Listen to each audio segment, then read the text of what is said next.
La dissymétrie de pression, ça c'est un point important, donc entre le côté gauche et le côté droit. Donc ça c'est pareil, hein, nous on branche des manomètres en chaque sortie pour voir un petit peu si on a une bonne répartition de la pression, parce que si vous avez un bar de décalage entre le côté gauche et le côté droit, votre débit et votre volume hectare d'un côté ne sera pas le même que l'autre. Donc d'un côté vous allez surdoser ou sous-doser, et puis voilà, de l'autre de ça, il y en a plusieurs. Soit ça peut être des tuyaux pincés, ça on le voit, on arrive à le voir souvent. Des tuyaux qui s'usent, qui ont une mauvaise pliure, des choses et qui arrivent à pincer. Donc ça, ça modifie quand même la pression et en plus votre débit. Ou alors après ça peut être des bouchages, des petits bouchages qui font que la pression diminue. Ensuite, ça peut pas être aussi une cause de type de répartition dans les bus, au lieu d'être comme ici en Y, il y a d'avoir des trucs en série. Ouais, alors ça peut y jouer aussi, le montage. Le montage peut y jouer. Est-ce que la longueur du tuyau peut jouer aussi? Oui. Plus vous avez de tuyaux, plus vous allez avoir de perte de charge. Comme en irrigation. Hein. Ouais. En irrigation, plus vous allez avoir de tuyaux, au bout, vous allez avoir une pression qui va être faible. Quand vous donnez un résultat de mesure, oui, c'est mesuré de quelle façon? Alors, c'est en quoi? En bar. C'est en millibars par millimètre carré? Non, on mesure en bar, la pression, la même pression que vous avez. Bar par rapport à votre manomètre. Enfin, ouais. Je veux dire, on vous dit, par exemple, vous travaillez à 2,3 bars. On vous dit, mettez-vous à 2,3 bars et nous, en sortie, on a un manomètre à chaque fois.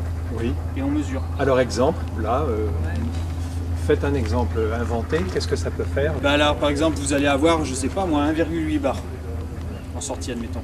Oui. Et nous, après, quand on va mesurer le débit des pastilles, c'est réellement ce qu'elle débite. Donc si vous avez 1,8 bar ici et qu'on connaît leur débit, on vous donne le débit total de l'appareil en litres par minute, qu'on multiplie par la vitesse que l'on mesure, enfin avec la formule classique hein, pour calculer le volume hectare et votre largeur de traitement. Et donc on arrive à votre volume hectare réellement apporté. De pression, une chose alors qui n'est pas présente sur ce pulvérisateur là mais que vous pouvez avoir sur les vôtres, c'est au niveau d'ici, donc du système de régulation.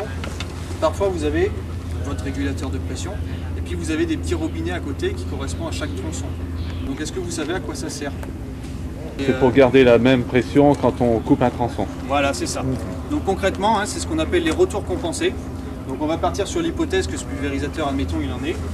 Mettons qu'il y ait 2 tronçons. On gère normalement là il y en aurait 4 tronçons puisque il y aurait ce tronçon là, si vous voulez traiter cette face là, ce tronçon ici qui traite donc un rang ici et puis pareil de l'autre côté. Donc admettons qu'il y en ait 4.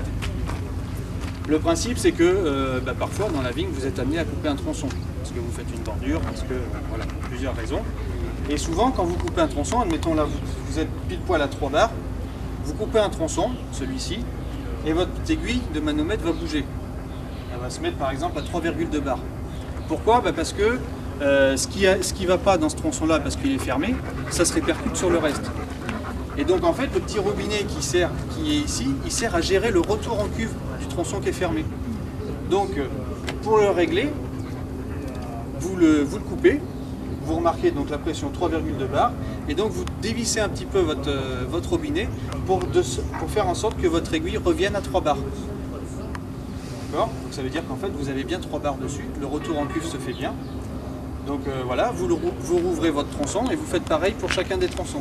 Ce qui fait qu'en fait, que vous fermiez un tronçon ou plusieurs tronçons, votre pression restera la même et donc votre volume hectare restera le même. C'est pour éviter en fait de faire des surdosages ou des sous-dosages lorsque les tronçons sont fermés. Vous avez étalonné là, il n'y a pas besoin d'y revenir. Après, faut le vérifier. Si jamais vous changez vos pastilles ou des choses comme ça, il faut quand même le vérifier assez souvent. Mais ça, vous pouvez le faire par vous-même. Alors à condition évidemment que la pression ne bouge pas trop. Si votre aiguille de manomètre fait ça, c'est difficilement réglable.